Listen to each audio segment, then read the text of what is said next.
Hello students, in today's lecture on atoms for class 12 we shall have discussion on radius of Bohr's stationary orbit. Dear students, इससे पहले वाले lectures में हमने बात की Rutherford model, Thompson model, alpha scattering experiment and Niels Bohr model. Niels Bohr model ने अपने model में 3 पोस्टुलेट्स दिए थे। फर्स्ट पोस्टुलेट में उन्होंने कहा कि एटम के सेंटर पर एक स्फेरिकल वॉल्यूम होता है। उस स्मॉल स्फेरिकल वॉल्यूम में एटम का पूरा की पूरा मास और एंटायर पॉजिटिव चार्ज कंसंट्रेटेड होता है, जिसे आप न्यूक्लियस कहते हैं। और न्यूक्लियस के चारों तरफ इलेक्ट्रॉन्स उसी तरीके से चक्कर लगाते हैं जिस तरीके से सन के चारों तरफ उसके प्लैनेट्स चक्कर लगाते हैं। मतलब नील्स बोर ने कहा कि यदि ये एटम है तो एटम का whole mass and entire positive charge is concentrated in this small volume known as nucleus, and in this nucleus neutron and protons are there, positive charge is there, and around this nucleus electrons revolve continuously in their own orbits। ठीक है। दूसरा उन्होंने बताया कि जो electrons के nucleus के चारों तरफ घूमने के लिए रिक्वायर्ड सेंट्रीपिटल फोर्स है वो इलेक्ट्रॉन और इस न्यूक्लियस के बीच लगने वाले इलेक्ट्रोस्टैटिक फोर्स ऑफ अट्रैक्शन से मिलता है। ठीक है, इलेक्ट्रोस्टैटिक फोर्स ऑफ अट्रैक्शन से मिलता है। दूसरे पोस्टुलेट में उन्होंने कहा कि इलेक्ट्रॉन केवल उसी ऑर्बिट में चक्कर लगा सकते हैं जिस ऑर्बिट के लिए इलेक्ट्रॉन का एंगुलर मोमेंटम, पहली पोस्टुलेट तो उन्होंने कही कि Fc=Fe होता है। दूसरे पोस्टुलेट में उन्होंने कहा कि इलेक्ट्रॉन केवल उसी ऑर्बिट में चक्कर लगा सकते हैं जिसके लिए इलेक्ट्रॉन्स का एंगुलर मोमेंटम h/2π का इंटीग्रल मल्टीपल होता है। तीसरे पोस्टुलेट में कहा उन्होंने कि जब इलेक्ट्रॉन इनर ऑर्बिट से आउटर ऑर्बिट में जाता है तो h न्यू एनर्जी एब्जॉर्ब करता है और जब आउटर से इनर में आता है तो h न्यू एनर्जी रिलीज कर देता है। ये बात उन्होंने बोली। ठीक है, तो ये 3 पोस्टुलेट्स दी थी। और स्टेशनरी ऑर्बिट के बारे में हमने बात की थी। बोर स्टेशनरी ऑर्बिट वो ऑर्बिट है इलेक्ट्रॉन की जिसमें इलेक्ट्रॉन रिवोल्यूशन के लिए उसको परमिशन है। सब फॉर एग्जांपल ये इलेक्ट्रॉन इस ऑर्बिट में घूमने के लिए परमिटेड है बिकॉज इस ऑर्बिट के लिए इस इलेक्ट्रॉन का एंगुलर मोमेंटम h/2π का इंटीग्रल मल्टीपल है। यानी इस इलेक्ट्रॉन को यहाँ पर इस ऑर्बिट में, ये इसका अपना ऑर्बिट है, इसमें घूमने के लिए फ्री है, ये परमिटेड है, परमिसिबल है। ठीक है, परमिशन है इस इलेक्ट्रॉन के पास। तो जिस ऑर्बिट में इलेक्ट्रॉन को घूमने के लिए परमिशन है, जिसको उस इलेक्ट्रॉन का अपना ऑर्बिट कहते हैं, इस ऑर्बिट में इलेक्ट्रॉन जब घूमेगा तो कोई एनर्जी रेडिएट नहीं करेगा।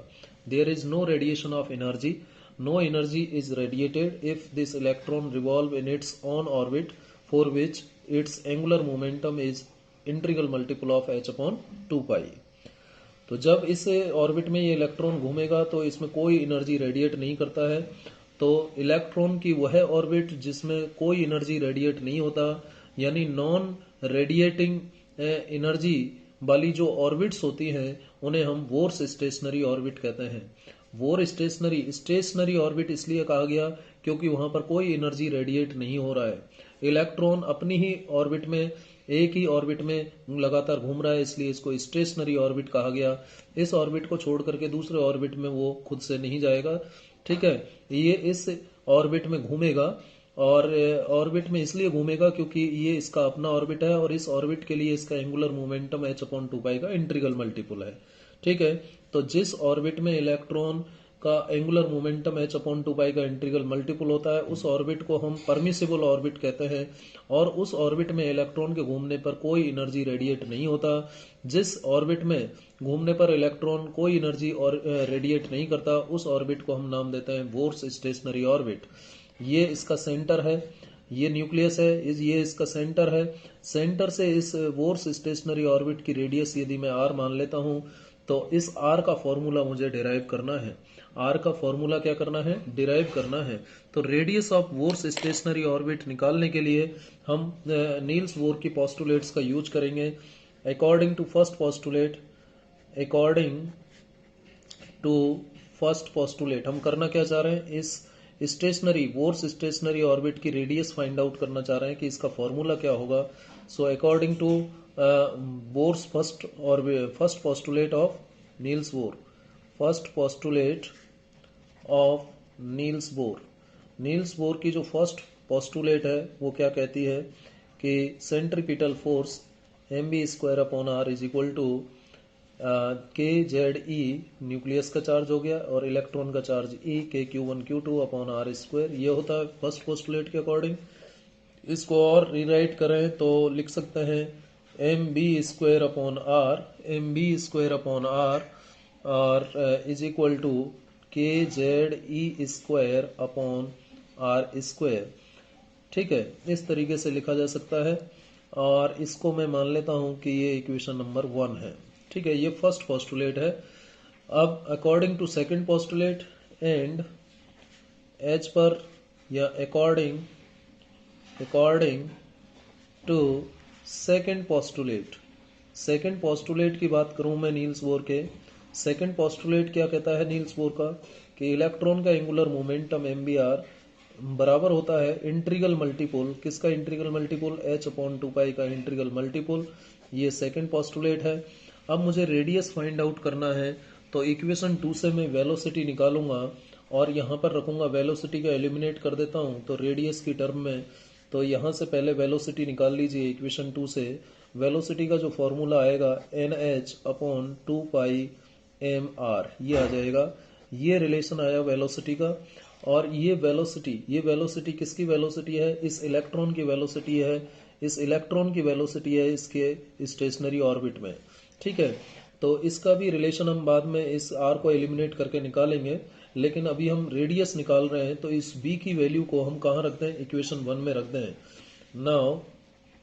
Now using equation 3, equation 1 may be rewritten as equation 1 में रख दीजिए तो m/r तो है ही और v² है, तो v² का मतलब n, ये v है, nh/2πmr होल स्क्वायर हो गया is equal to K Z E square upon R square. अब देखिए जरा यहाँ से सॉल्व कर लें इसको, mn² अपॉन 4 हो जाएगा, π² m² यहाँ से आएगा और r² और ये r³ हो जाएगा is equal to K Z E square upon R square. अब देखिए जरा r² से ये क्यूब कैंसिल हो गया, एक r यहाँ पर बचेगा और हमें यहाँ से r की वैल्यू, इस r को इधर ले जाएं तो r की वैल्यू को क्या लिख सकते हैं, r की वैल्यू को लिख सकते हैं mn²h², r को इधर ले गए तो 4π² m² और ये के जेड ई स्क्वायर को मैं इधर ले आता हूँ इस तरीके से। अब k की वैल्यू रख दो यहाँ पर mn²h² divided by 4π² m², k की जगह 1/4πε0 ये रख दिया k की जगह। ठीक है, और जेड ई स्क्वायर ये आ गया और यहाँ से m से एक m कैंसिल कर सकते हो आप, 4 से ये 4 कैंसिल कर सकते हो, पाई से एक पाई कैंसिल कर सकते हो। ठीक है, ε0 ऊपर चला जाएगा तो ε0 n² h², ऊपर चला गया n² h² और नीचे आएगा, आप देखिए नीचे क्या आएगा, ये आएगा πm z² ये आया πm/z² और ये r का वैल्यू आया, किसका वैल्यू आया, r का वैल्यू आया। अब यहाँ से आप देखिए इसको लिख सकते हो r is equal to ε0 h² upon πm/z² और n² को मैं यहाँ लिख देता हूँ। इस ब्रैकेट के अंदर जो ये ε0 है ये कांस्टेंट है, h प्लांक कांस्टेंट है, पाई ऑलरेडी एक कांस्टेंट है, 22/7 इसका वैल्यू होता है, m मास ऑफ इलेक्ट्रॉन है जो कि कांस्टेंट रहेगा, z का वैल्यू हाइड्रोजन एटम के लिए 1 हो जाएगा तो इसको भी 1 ले सकते हैं और e charge of an electron है, तो ये पूरा कांस्टेंट है। तो और इस कांस्टेंट को हम लिख सकते हैं a0, क्या लिख सकते हैं, a0 n स्क्वायर आ जाएगा। यहाँ से लिख सकता हूँ कि r is directly proportional to n square. यहाँ a0 क्या है, a0 where a0 is equal to epsilon h square upon pi m z e square, ये है a0।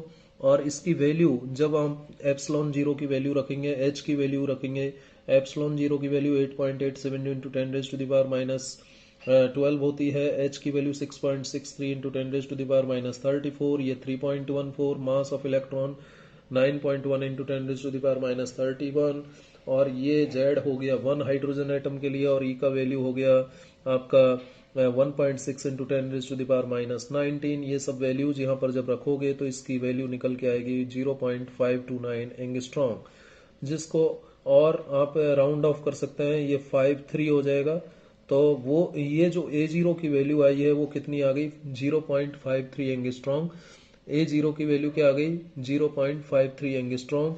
और यही a0 क्या कहलाएगा, यही a0 कहलाता है वोर रेडियस। इसे हम क्या कहते हैं, वोर रेडियस कहते हैं। वोर रेडियस के नाम से जाना जाता है। ध्यान रखिएगा a0 का वैल्यू 0.53 एंगस्ट्रॉम आ रहा है। अगर आप इनर मोस्ट ऑर्बिट की बात करते हैं, for inner most orbit n का वैल्यू क्या होता है, for inner most orbit, for inner most orbit n का वैल्यू होता है 1।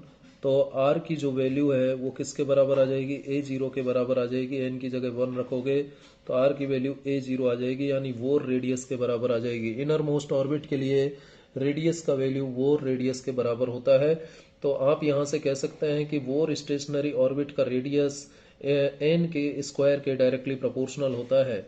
यदि आप यहां से जैसे इनर मोस्ट ऑर्बिट, उससे अगला ऑर्बिट और उससे अगला ऑर्बिट के लिए रेडियस निकालते हैं तो किस रेशो में आएगा, n की वैल्यू 1 रखोगे, n की वैल्यू 1 रखोगे तो 1 आएगा, 2 रखोगे तो 4 आएगा, n की वैल्यू 3 रखोगे तो 9 आएगा। तो यदि रेडियस का रेशो आप निकालें n इज इक्वल टू 1 के लिए, यहाँ पर देखें मैं यहाँ बता देता हूँ आपको अलग से, इसमें बता देता हूँ, ध्यान रखिएगा। For n is equal to 1, for n is equal to 1, r का वैल्यू क्या हो गया, 1 हो गया, क्योंकि n स्क्वायर है तो r का वैल्यू 1 हो गया। For n is equal to 2, r का वैल्यू क्या हो गया, r का वैल्यू 4 हो गया, n स्क्वायर है, 2 रखोगे तो 4 आएगा।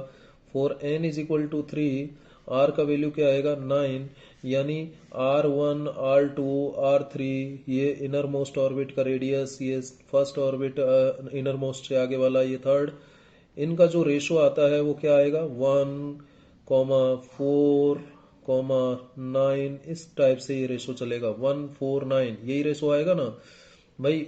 इनर मोस्ट ऑर्बिट के लिए 1 रखा तो 1 आ गया, 2 रखेंगे तो 4 आ जाएगा, 3 रखेंगे तो 9 आ जाएगा, 4 रखेंगे 16 आ जाएगा। तो 1, 4, 9, 16 इस तरीके से ये रेशो आएगा। तो ये कई बार प्रूव करने के लिए देता है कि वोर स्टेशनरी ऑर्बिट्स का रेडियस का रेशो 149 होता है। तो आपको यहाँ तक प्रूव करना होगा, इसके बाद में ये लिखना होगा, फिर n इज इक्वल टू 1 के लिए ये लिखना होगा, n इज इक्वल टू 2 के लिए, 3 के लिए, सोन, और फिर इस रेशो को इस तरीके से लिखा जा सकता है।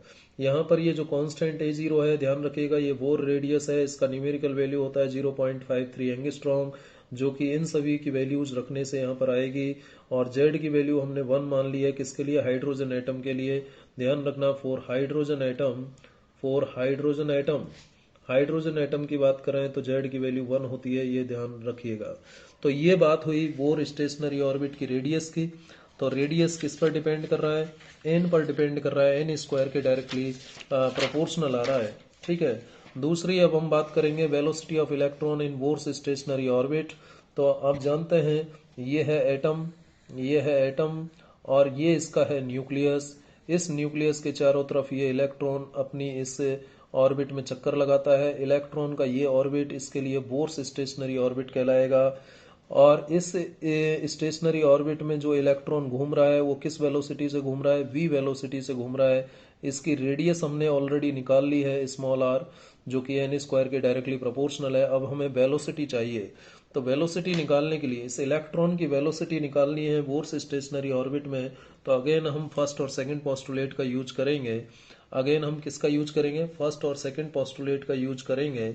और फर्स्ट और सेकंड पोस्टुलेट का यूज करके पहले हमने क्या किया था, v को एलिमिनेट किया था, अब हम r को एलिमिनेट कर देंगे। तो अकॉर्डिंग टू फर्स्ट पोस्टुलेट क्या कहता है, mv² upon r centripetal force is equal to electrostatic force between nucleus and electron. ये हो गया, ठीक है। और यहाँ से इसमें r से एक r कैंसिल कर दीजिए, तो यहाँ से आप r की वैल्यू निकाल सकते हैं। r इधर चला जाएगा, mv² इधर, तो ये kze² अपॉन mv², ये r की वैल्यू आएगी। इसको मैं इक्वेशन 1 मान लेता हूँ, फर्स्ट पोस्टुलेट से मैंने ये निकाल लिया। एंड सेकंड पोस्टुलेट क्या है, सेकंड पोस्टुलेट क्या है सेकंड पोस्टुलेट है mvr is equal to nh upon 2 angular momentum of electron is integral multiple of h upon 2 ये होता है। अब यहाँ से r की वैल्यू, ये इक्वेशन 1 से r की वैल्यू यहाँ रख दें, तो यहाँ से पहले आप b की वैल्यू निकाल लीजिए। b की जो वैल्यू आएगी nh अपॉन 2 mr आएगी। ये इक्वेशन नंबर 2 आ गया सेकंड पोस्टुलेट से। अब now using equation 1, equation 2 may be rewritten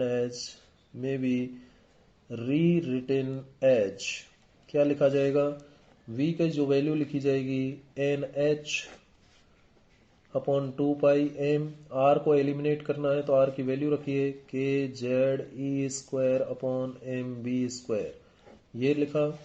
और इसको सॉल्व करें तो v is equal to nh, m से m कैंसिल हुआ, v² ऊपर चला जाएगा, nh v² अपॉन 2 kze², ये आया। अब v से एक v कैंसिल हुआ, इधर आया 1, ठीक है, ये 1 आ गया। ये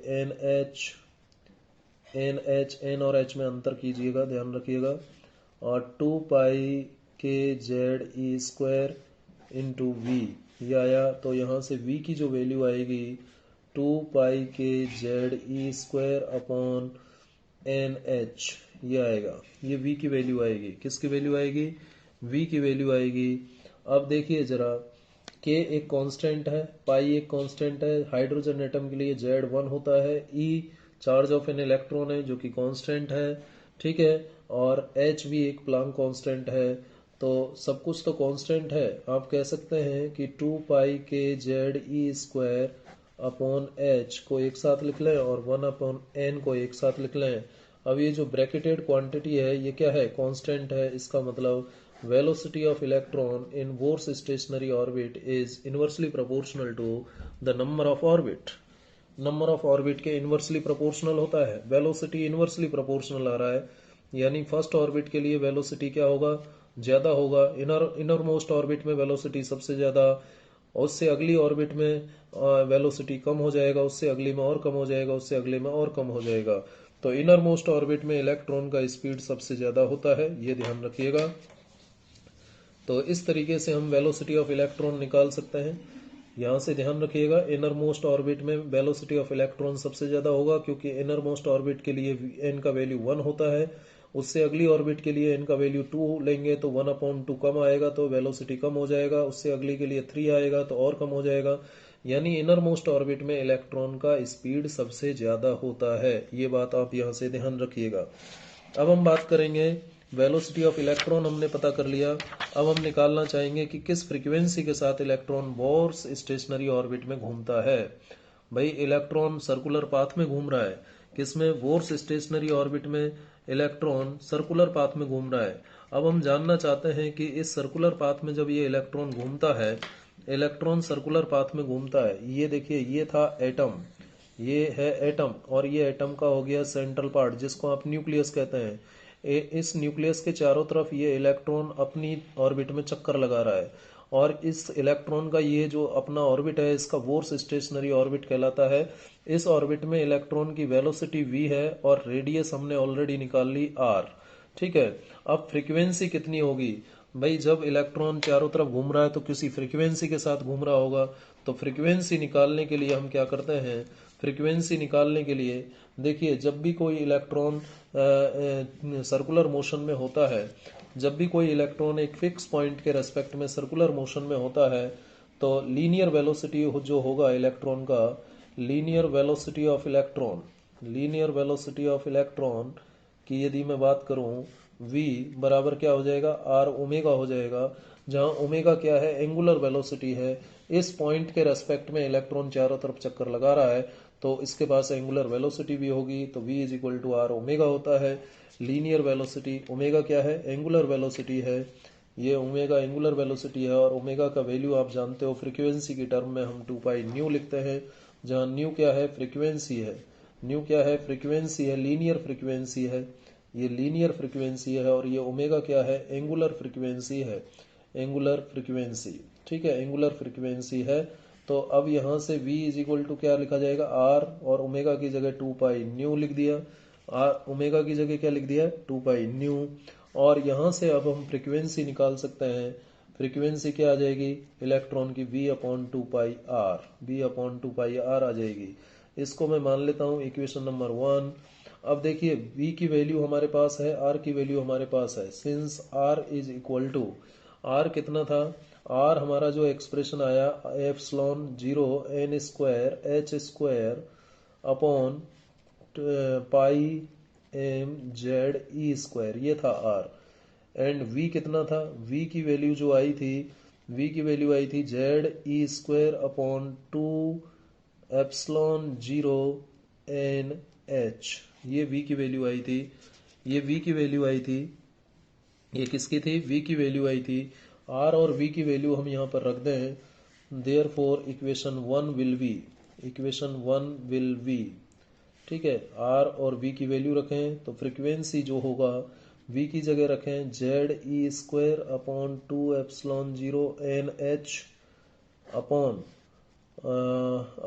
2 पाई r, तो 2 पाई r की वैल्यू रखिए epsilon 0 n square h square upon pi m z e square, ये हो गया आपका r का वैल्यू। जब इसको आप सॉल्व करोगे तो इस तरीके से z e square upon 2 epsilon 0 n h ये आ जाएगा, और ये ऊपर चला जाएगा into pi m z e square upon 2 पाई epsilon 0 n square h square. Simply हम इसको सॉल्व कर रहे हैं, ये तो नीचे ही रहेगा।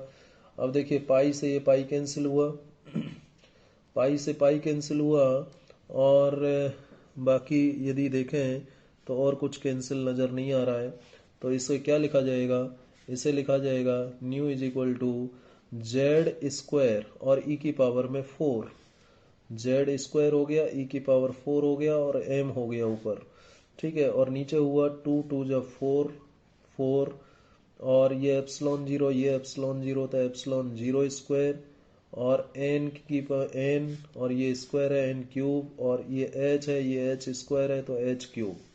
इस तरीके से आ जाएगा, ये फ्रीक्वेंसी की वैल्यू आ गई। अब यहाँ से फ्रीक्वेंसी देखिए जरा, यदि मैं इसको इस तरीके से लिखूं, जेड स्क्वायर ई की power 4 M upon 4 epsilon 0 square epsilon naught square H cube, और मैं इसको 1 अपॉन एन क्यूब को ऐसे लिख देता हूँ। अब जो ब्रैकेट के अंदर है हाइड्रोजन एटम के लिए, तो आप जानते हो हाइड्रोजन एटम के लिए जेड का वैल्यू तो 1 होता है, एम का वैल्यू आप जानते ही हो इलेक्ट्रॉन के लिए 9.1 इंटू 10⁻⁻31, और एप्सिलॉन 0 की वैल्यू 8.85 इंटू 10⁻⁻12, और एच की वैल्यू 6.63 इंटू 10⁻⁻34। तो ये ब्रैकेट के अंदर जो भी कुछ है ये सब कांस्टेंट है, तो न्यू का जो वैल्यू है वो एन क्यूब के इन्वर्सली प्रोपोर्शनल आता है। ध्यान रखिए, वेलोसिटी तो इन्वर्सली प्रोपोर्शनल आ रहा था एन के, लेकिन फ्रीक्वेंसी इन्वर्सली प्रोपोर्शनल आ रहा है एन क्यूब के। फ्रीक्वेंसी किसके इन्वर्सली प्रोपोर्शनल आ रहा है, एन क्यूब के आ रहा है, ठीक है। वेलोसिटी एन के इन्वर्सली प्रोपोर्शनल आ रहा था, और फ्रीक्वेंसी एन क्यूब के इन्वर्सली प्रोपोर्शनल आ रहा है। इसका मतलब ये हुआ कि सबसे ज्यादा इलेक्ट्रॉन की जो फ्रीक्वेंसी होगी, सबसे ज्यादा जो इलेक्ट्रॉन की फ्रीक्वेंसी होगी वो इनर मोस्ट ऑर्बिट में ही होगी। और जैसे n इज इक्वल टू 1 रखेंगे तो सबसे ज्यादा वैल्यू आएगी, n इज इक्वल टू 2 रखेंगे तो 1/8 बहुत ज्यादा कम हो जाएगी, है ना। वेलोसिटी भी कम हो रही थी आउटर मोस्ट ऑर्बिट में जाने से, देखिए जब ये आपका न्यूक्लियस था, इसमें ये एटम है, सबसे ज्यादा वेलोसिटी इलेक्ट्रॉन की इस इनर मोस्ट ऑर्बिट में थी, इस इनर मोस्ट ऑर्बिट में थी, जिसके लिए n का वैल्यू 1 था। उससे कम वेलोसिटी इसमें हो गई और उससे कम वेलोसिटी इसमें हो गई। ठीक है, वेलोसिटी डिक्रीज हो रही है जैसे जैसे हम आउटर ऑर्बिट की तरफ जा रहे हैं। वैसे ही फ्रीक्वेंसी भी सबसे ज्यादा इस इनर मोस्ट ऑर्बिट में होती है, और जैसे जैसे हम आउटर ऑर्बिट में जाएंगे फ्रीक्वेंसी भी कम हो जाएगी, लेकिन वेलोसिटी के कंपैरिजन में फ्रीक्वेंसी में ज्यादा कमी आएगी, फ्रीक्वेंसी में ज्यादा कमी आएगी। तो ये है frequency of electron in Bohr's stationary orbit, जो किस पर डिपेंड कर रहा है, एन पर डिपेंड कर रहा है, एन क्यूब के इनवर्सली प्रोपोर्शनल है। चलिए, ये हमने फ्रीक्वेंसी की बात कर ली। तो अभी तक हमने रेडियस निकाला, वेलोसिटी निकाला इलेक्ट्रॉन का बोर्स स्टेशनरी ऑर्बिट में, फ्रीक्वेंसी निकाला। अब हम निकालना चाहेंगे total energy of an electron in Bohr's stationary orbit. Bohr's stationary orbit में टोटल एनर्जी कितना होगा इलेक्ट्रॉन का, क्योंकि इलेक्ट्रॉन के पास काइनेटिक एनर्जी है। बोर्स स्टेशनरी ऑर्बिट में जब इलेक्ट्रॉन घूम रहा है तो उसके पास काइनेटिक एनर्जी है, और जब काइनेटिक एनर्जी है तो पोटेंशियल एनर्जी भी होनी चाहिए।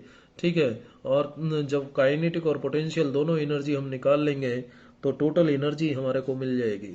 तो देखिए, टोटल एनर्जी निकालने के लिए देखिए, अभी तो पहले हम बात कर रहे हैं कि जो टोटल एनर्जी होता है इलेक्ट्रॉन का, since total energy of an electron, total energy of an electron किसके बराबर होता है, total energy of an electron बराबर होता है kinetic energy plus potential energy, kinetic energy plus potential energy, ये टोटल एनर्जी होता है।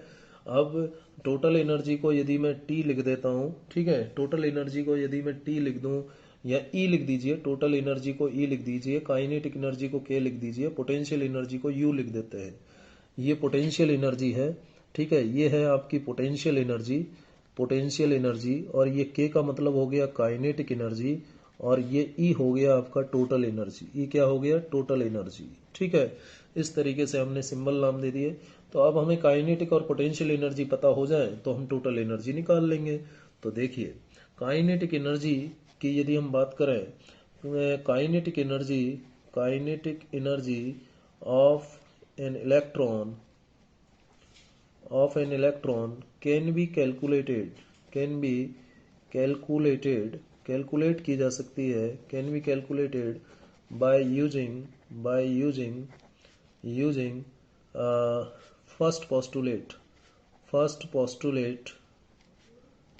पोस्टुलेट ऑफ नील्स बोर की जो फर्स्ट पोस्टुलेट है उसका यूज करके हम काइनेटिक एनर्जी निकाल सकते हैं। mv²/r बराबर है फर्स्ट पोस्टुलेट से kZe²/r², और यहाँ से हम mv² निकाल लें तो ये हो जाएगा kZe²/r, एक r से r कैंसिल हो जाएगा, और दोनों तरफ इसमें हाफ से मल्टीप्लाई कर दें, दोनों तरफ लेफ्ट और राइट में हाफ से मल्टीप्लाई कर दें तो ये हाफ mv², और इधर भी हाफ से मल्टीप्लाई कर दें तो ये इस तरीके से आ जाएगा upon r।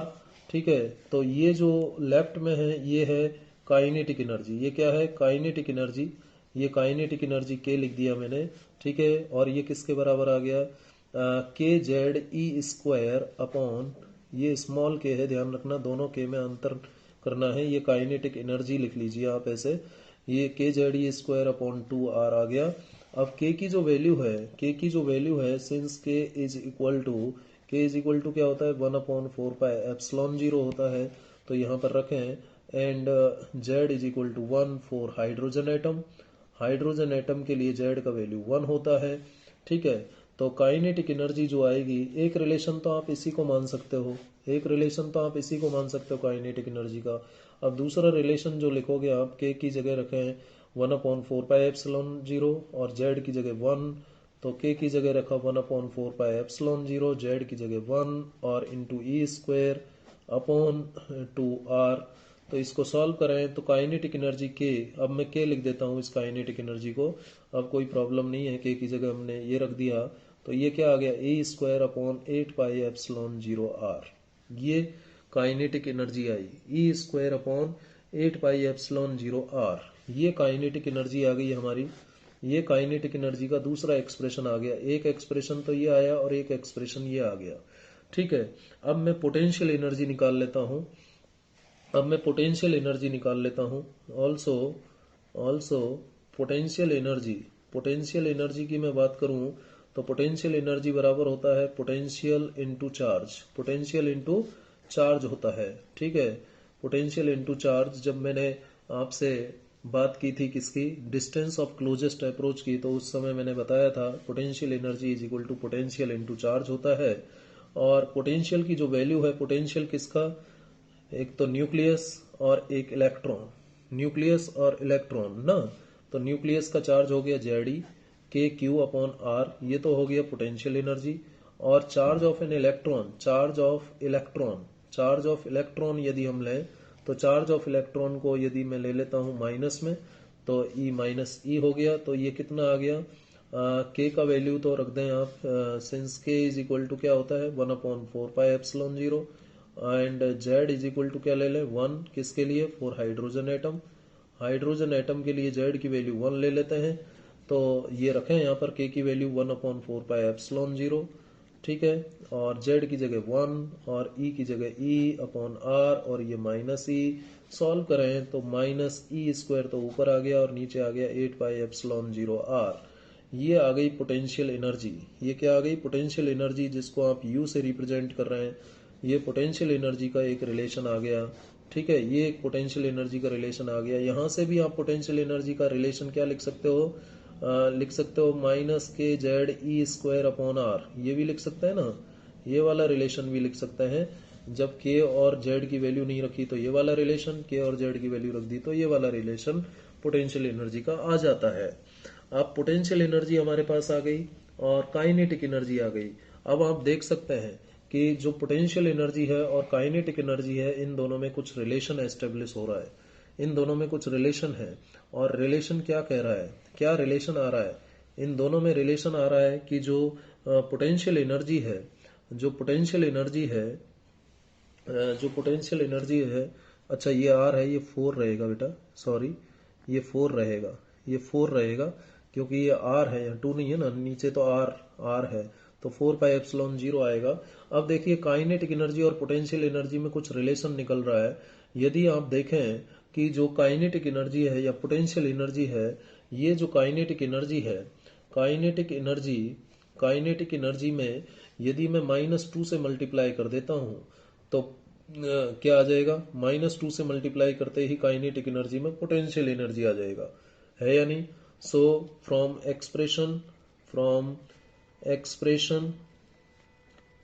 expression of kinetic energy and potential energy, it is clear that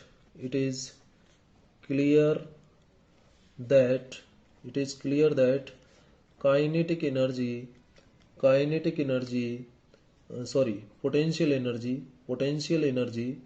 potential energy is equal to -2 times of kinetic energy, potential energy को U लिखें और काइनेटिक एनर्जी को आप K लिख रहे हैं, तो ये रिलेशन एक निकल के आता है पोटेंशियल और काइनेटिक एनर्जी में। ये ध्यान रखिएगा, कई बार न्यूमेरिकल प्रॉब्लम में हमें सीधे यूज करना है। काइनेटिक एनर्जी दे रखी होती है तो उसको -2 से मल्टीप्लाई कर दो तो पोटेंशियल एनर्जी आ जाती है। तो ये एक रिलेशन ध्यान रखिएगा। ना केवल ये रिलेशन पोटेंशियल और काइनेटिक में निकाला, हम टोटल एनर्जी के साथ भी रिलेशन निकाल सकते हैं। तो पहले हम टोटल एनर्जी निकाल लेते हैं कि टोटल एनर्जी क्या होगा। तो टोटल एनर्जी निकालने के लिए पोटेंशियल पर काइनेटिक करेंगे। तो टोटल एनर्जी निकाल लेते हैं। टोटल एनर्जी का एक्सप्रेशन जो आएगा, देयरफॉर टोटल एनर्जी को हमने शुरू में क्या लिखा, kinetic energy plus potential energy लिखा। काइनेटिक एनर्जी कितना है, ई स्क्वायर अपॉन 8πε0 आर है। और पोटेंशियल एनर्जी कितना है, पोटेंशियल एनर्जी है आपका -E स्क्वायर, है ना, -E स्क्वायर अपॉन 4πε0 आर है, 4πε0 आर है। ये आपका क्या है, पोटेंशियल एनर्जी है। तो इसको जब आप सॉल्व करोगे तो कॉमन क्या आ रहा है, 1/4πε0 r, e square upon 4πε0 r, ये कॉमन आ रहा है। तो यहाँ बचेगा 1/2, है या नहीं। और यहाँ आपका बचेगा -1, यहाँ क्या बचेगा -1, तो ये -½ आएगा। -½ आने का मतलब है ये आ जाएगा 8 पाई एप्सिलॉन 0 आर, यही तो आएगा। और ये टोटल एनर्जी आ गया आपका, टोटल एनर्जी को आप ई लिख रहे हो, ठीक है, टोटल एनर्जी को आपने ई से रिप्रेजेंट किया है। और ये है क्या, what is this, minus E square upon 8 pi epsilon 0 R.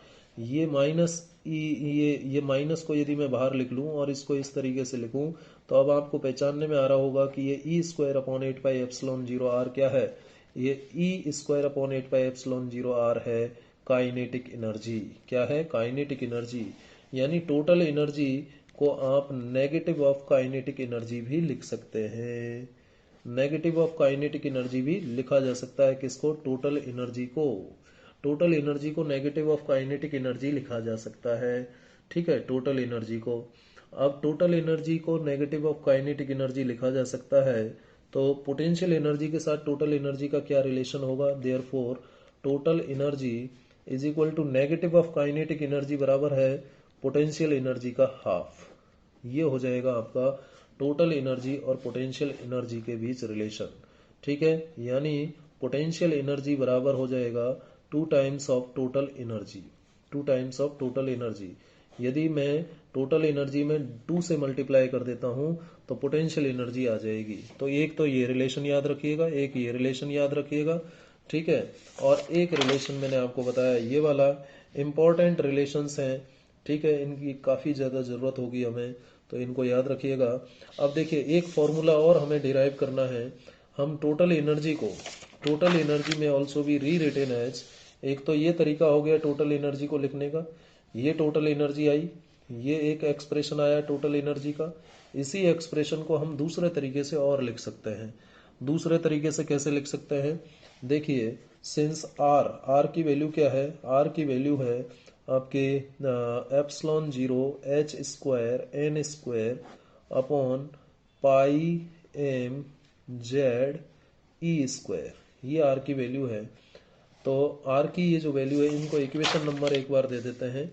ये मान लीजिए ये इक्वेशन नंबर 1 है, ठीक है, ये इक्वेशन नंबर 2 आप मान लीजिए, ये इक्वेशन नंबर 3 मान लीजिए, ये इक्वेशन नंबर 4 मान लीजिए, ये इक्वेशन नंबर 5 मान लीजिए, इक्वेशन नंबर 6 मान लेते हैं इसको, और इसे इक्वेशन नंबर 7 मान लेते हैं, ये इक्वेशन नंबर 7, और ये इक्वेशन नंबर 8, और ये इक्वेशन नंबर 9, ठीक है।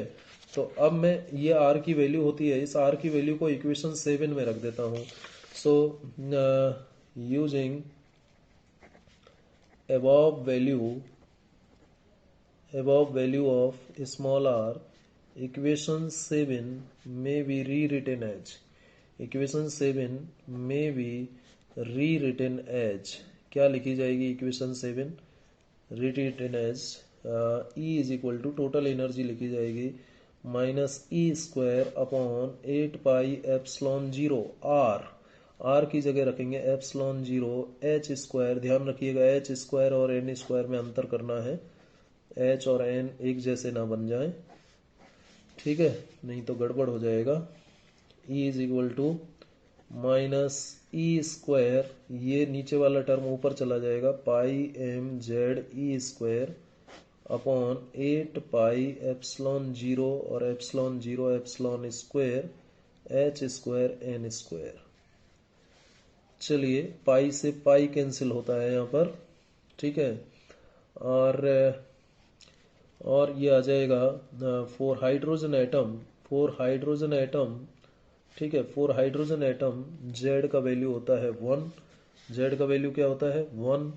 तो यहाँ से ई की जो वैल्यू लिखी जाएगी माइनस ई स्क्वायर इंटू ई स्क्वायर, ये आ जाता है ई की पावर 4, और एम है यहाँ पर, एम इंटू ई की पावर 4 अपॉन नीचे आएगा 8 एप्सिलॉन 0 स्क्वायर एच स्क्वायर, यही आएगा, ये ब्रैकेट के अंदर आया, और इनटू आ गया 1 upon N square, 1 upon N square मैंने अलग से लिख दिया।